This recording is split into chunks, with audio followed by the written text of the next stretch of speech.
What's up, engineers? It's Andy Dev Dan here, and I've got a different type of video for you today.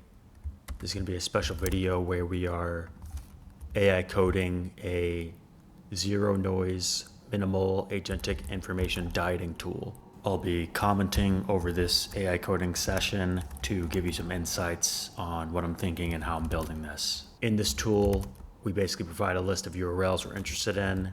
Then it lets you know if there are any interesting updates based on the last seen date. You can see here we're looking at cursor's changelog, and the last updated post was July 3rd. So we can track this with a last seen date and a couple of great LLMs. So, in this video, we're going to be using some of the best AI coding tools. We'll be using Aider with Sonnet 3.5.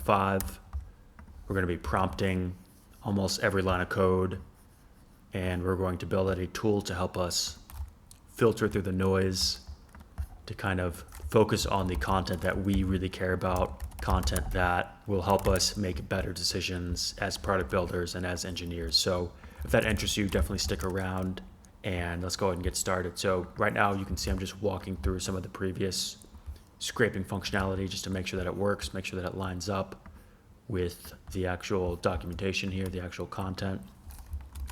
You can see that that looks good. We built some of this scraping functionality out in our previous couple of videos. We're kind of on a series of building out these different agentic workflows. I want to not just talk about this technology, I want to show you exactly how you can be building valuable technology with these tools. So right now I'm just going through the scraped content. I already have a little bit of code set up here, reusing it from our previous video where we built out a Agentic blog that automatically updates. So you can see there we're kicking off Aider with Claude 3.5 Sonnet. And now we're going to add a couple items to our context. One of my favorite things about Aider is that you just add items to the context point blank, and now Aider uses all of that content for its prompts. So here's a useful AI code prompting technique you can use. You can see at the beginning of that prompt there, I say update main py : main : and then I start detailing out the changes. I like to call this context chaining, and it really allows you to be more specific with where exactly you want your change. And the more code you have, the more effective context chaining is, because it allows your LLM to really know exactly what you mean and where you want the changes to happen. We're going to be using streamlit for the UI here, and we are reusing our agentic workflow framework structure. So, we have the retrieve step, we have the agentic step, act, learn, notify. And again, check out the previous video. I'm going to link the previous couple of videos that lead up to this in the description.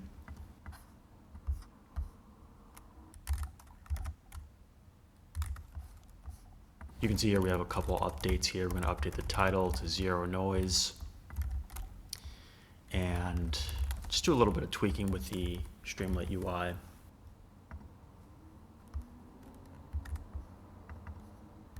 Now we're going to start adding our providers into the UI. So I'm setting up some expanders for each one of the configuration providers in the config.json file. You can see the prompt there. I just want to highlight the importance of really curating your information stream.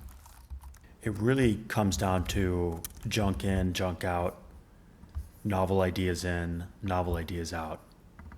The more you fine-tune your, personal knowledge base, the more potential you have to make interesting, positive ROI decisions and actions. And that all comes down to your information stream. What are you learning? What information are you taking in? And based on that information, what actions can you take because you knew that information? All right, with that prompt complete, we now have a loop over each provider inside of an expander. You can see cursor there. And now we can click the URL and we have the last seen date. If you look at my tabs there, I've got Simon Wilson's blog, I've got the Aider blog. These are some of the blogs that I like to pay attention to. It's really, really important to be plugged into the tools and the technologies and the creators, the builders, the engineers that are really at the edge of a lot of the value that's getting created. And this is where the real engineering has happened. This is where the real value creation is happening. And I think it's really important to be plugged into that. So that's really the point of zero noise. You know, the best engineers are not circle jerking their celebrations on Twitter to gain attention. They write deeply, they think deeply, and they execute on this stuff, right? These are the people that I curate into my information diet. And that's what this tool is all about. That's what zero noise is all about. All right, so if you're enjoying this video so far, if you're learning something, if you find this interesting, definitely hit the like, hit the sub, drop a comment. Let me know what you like. Let me know what you don't like. Definitely let me know if you're interested in more AI devlog videos like this. I think it's really interesting to kind of put this all together for you to show you how I'm writing code in the current age of generative AI. These LLMs are getting more powerful. Our tooling is becoming more powerful. And the way we code is changing. There's no question about that. Right now, if you're writing code with AI, you have a sizable advantage, but soon there won't be any engineers left writing code without AI. I want to help you get there. I want to help you get caught up with the current state of things and hopefully beyond the current state of things. AI coding is here to stay, and it's a complete paradigm shift in how code is generated. I think that's the new ground truth of the future of engineering. All right, so right now we're just updating the workflow statements so that we get the right streamlit logs when the agentic workflow has completed. And I prompted away my write calls in between the workflow functions. So I'm just adding those back now with that prompt. That ran basically instantly. And now you can see each one of those workflows running. We need to call st.rerun to trigger the UI to update. We're getting to a really interesting point here. I'm going to start adding the Agentics block of code here. And the Agentics is where everything really happens.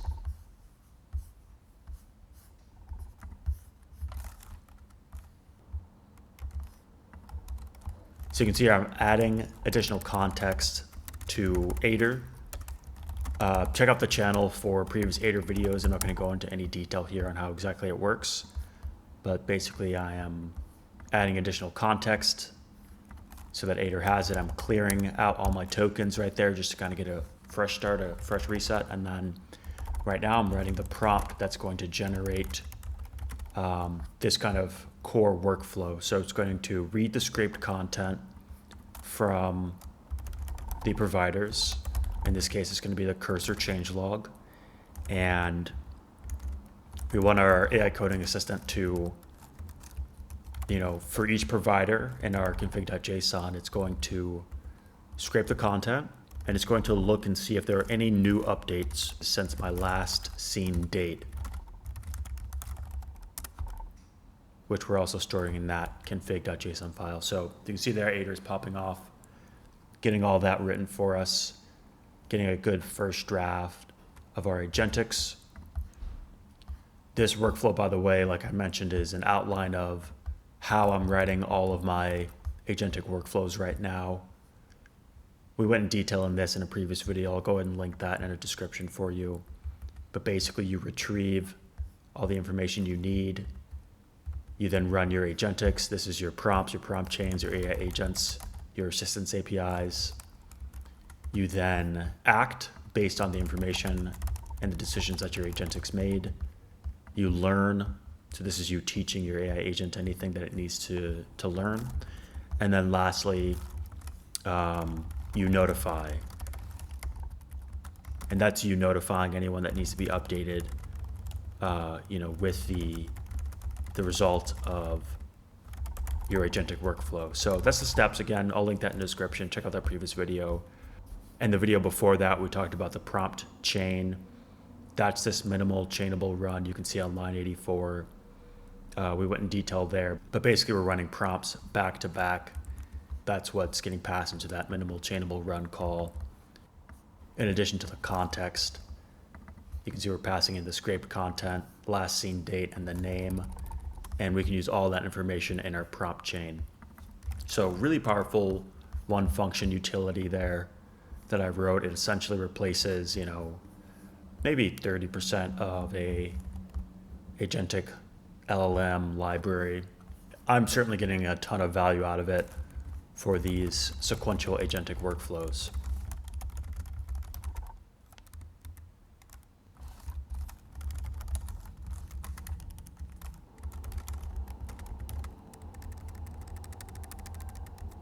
So right now I'm doing some prompting on these prompts, which is kind of funny to say. I'm writing a prompt on prompts to an AI coding assistant so that it can update the prompts.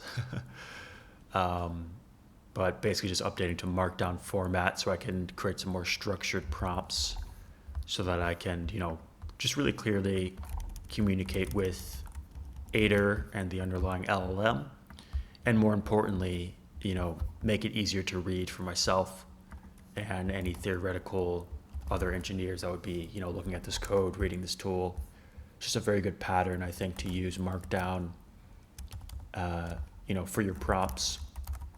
I'll probably have another video coming out on that at some point where we'll discuss the different input types for your prompts.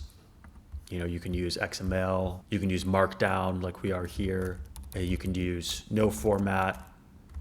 There are different ways to structure your prompts.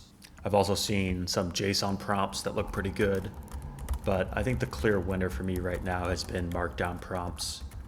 It's just a great structure to write in. You can separate sections. It's easy to add context. It's easy to add static variables and dynamic variables. Okay, so this is really the crux of most agentic workflows, right? It's what are you telling your agents to do? How do they collect information? How do they drive information? So I'm using a prompt chain with 2 prompts.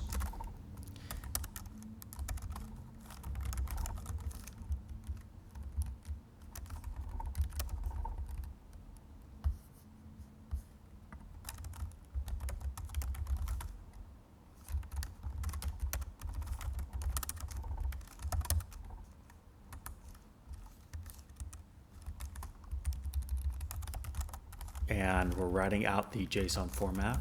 We're setting up a specific response format in the JSON structure.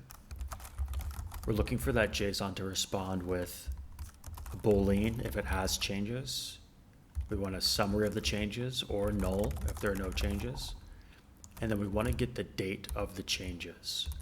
And of course, the date of the changes is going to allow us to track the date in which the changelog or the blog or whatever the resource is. It's going to allow us to track when it was changed. We can then store that and use it for subsequent runs.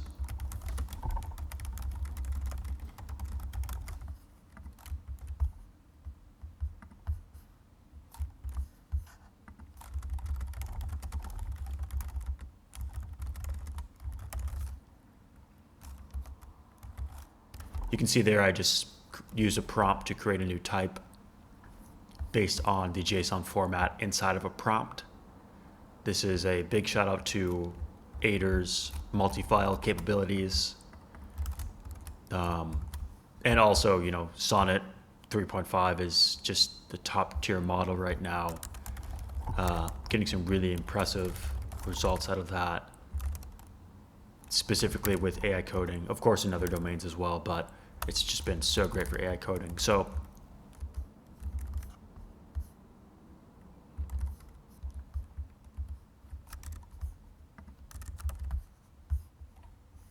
you can see I'm parsing that last result coming out of the prompt chain. Results -1 is going to give me the last result. We're parsing that because that should be JSON. And then we're looking to see if for this information stream, if we have new content, we want to log that. We want to update our configuration.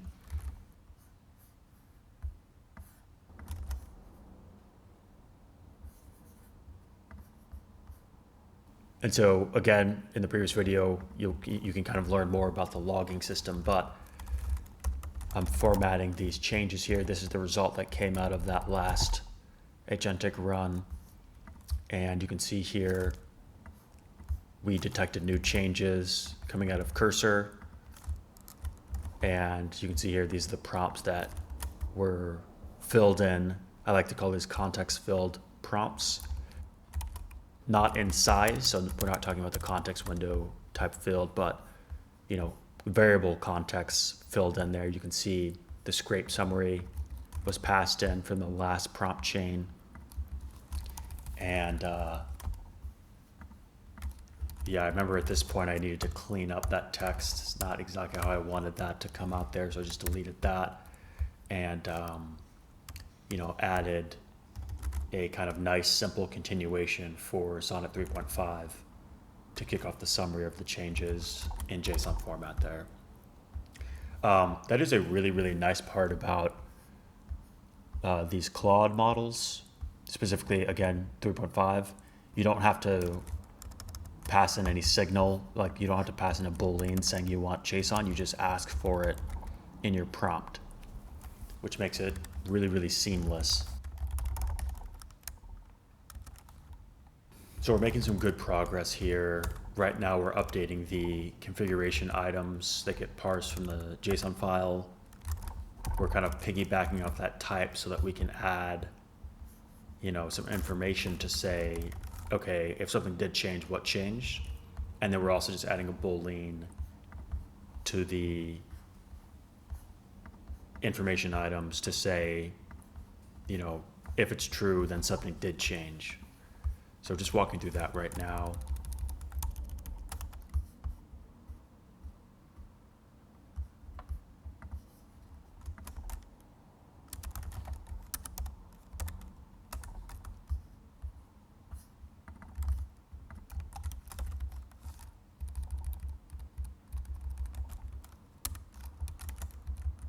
Made a typo here, as you can see. I'm setting the parse results to the parse result, so I come in here and add this, just make sure that I'm setting the provider values. There we go, provider update summary and update date are getting set to the parse result out of the end of the prompt chain.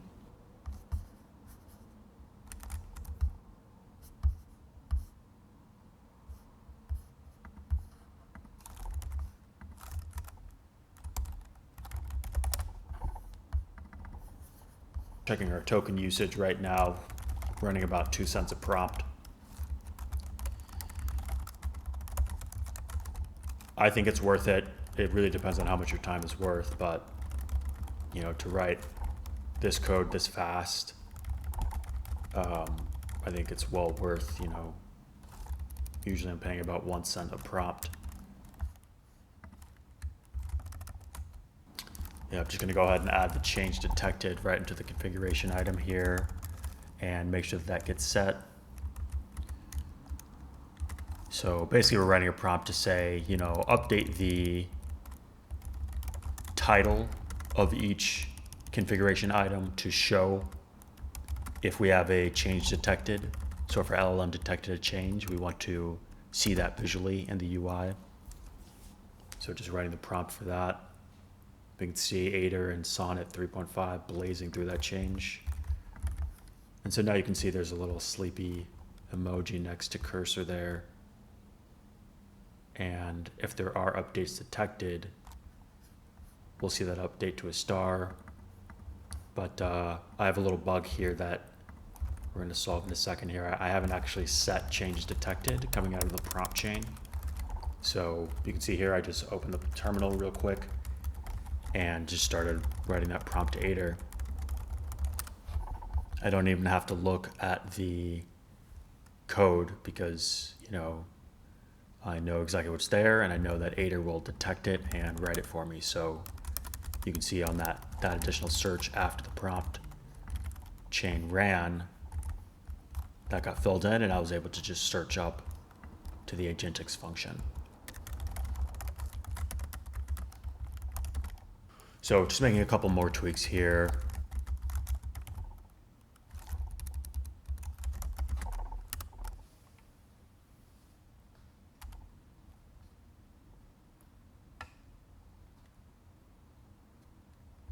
All right, so now we're kicking off this workflow, and this is where it's really gonna come together.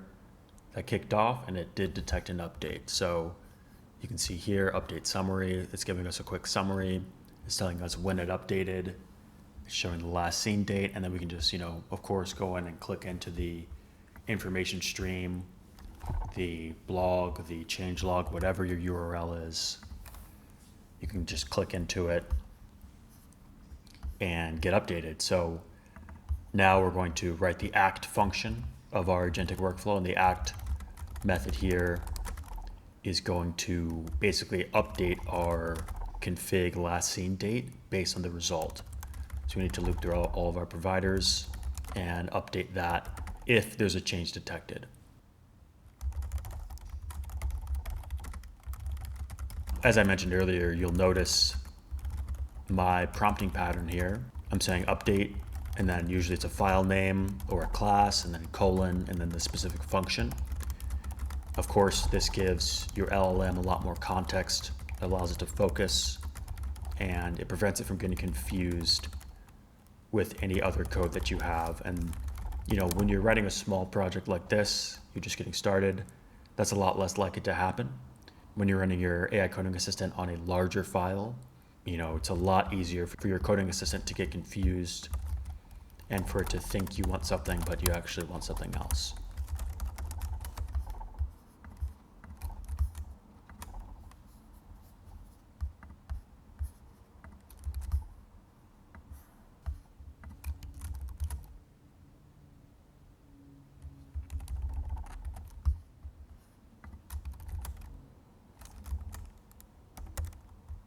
So we now have the update logic thanks to the act function, and we're just going to give it a run here.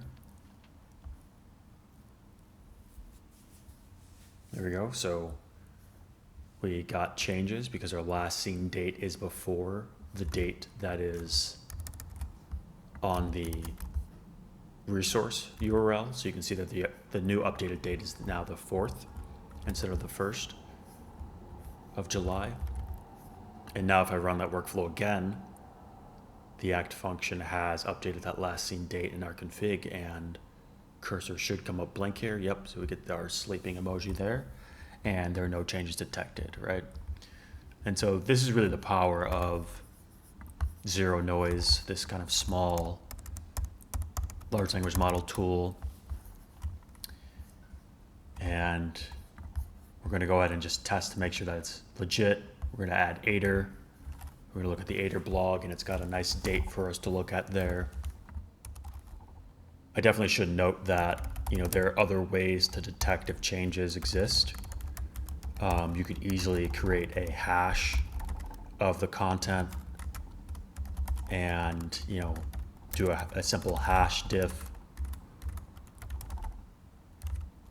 But at some point you're going to want your Agentics to summarize the content to let you know if there's something detailed that's changed, so that you can really decide if you want to click all the way into it.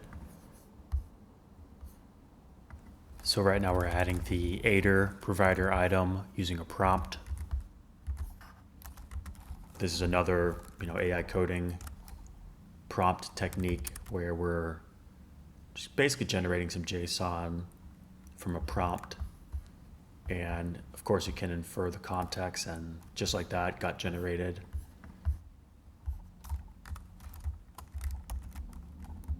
So this scales really well. You can see just after a refresh, we added that JSON item and it's just good to go. So now running this for both Cursor and Aider. And with this, all we have to do is every morning or on whatever schedule you want. You wake up, you hit run workflow, you see if there's any new changes to the resources that you care about.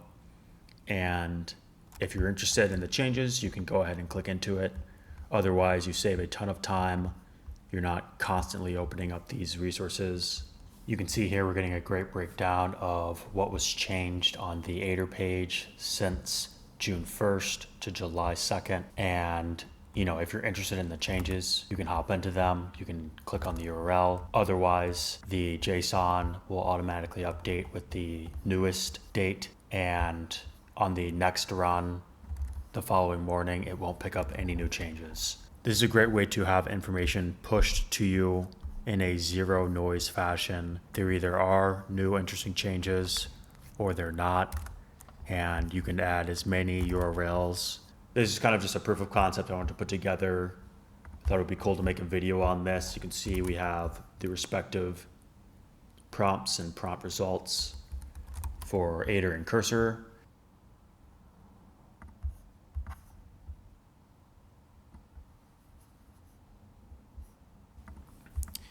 This entire coding session took about 35 minutes, and now we have a reusable Agentic information filter. We can now filter in and out content, and we can easily add additional blogs. I'm definitely going to be adding Simon W. and a couple of the other really key information streams I really like to focus in on. If you made it to the end, you're an absolute champion. Thanks so much for watching. Stay focused, keep building, and I'll see you in the next one.